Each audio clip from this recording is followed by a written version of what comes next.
Cavite Governor John Vic Remulla papalit kay Benhur Abalos bilang DILG Secretary ayon kay Justice Secretary Jesus Crispin Remulla.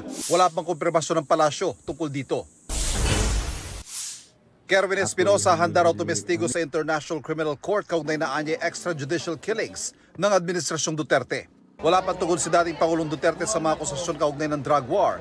Pero kaugnay ng pagtakbo ni Espinosa bilang alkalde ng Albuera, Leyte, sabi niya, Erwin, mabuhay ka. Sana manalo ka. CBCP President at Caloocan Bishop Pablo Virgilio David itatalaga ang kardinal ni Pope Francis sa isang seremonya sa December 8 sa Vatican City. Inakala raw ni Bishop David na biro lang ito nung una. Si Bishop David ang magiging ikasampung Pilipino na naging kardinal.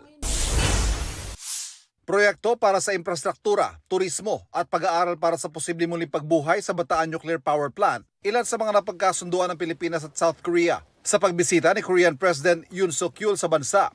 Kaugnay naman sa Maritime Cooperation, kabilang sa napagkasunduan ang papel ng South Korea sa modernisasyon ng Armed Forces of the Philippines. Ivan Mayrina nagbabalita para sa GMA Integrated News. Huwag magpahuli sa mga balitang dapat ninyong malaman. Mag-subscribe sa GMA Integrated News sa YouTube.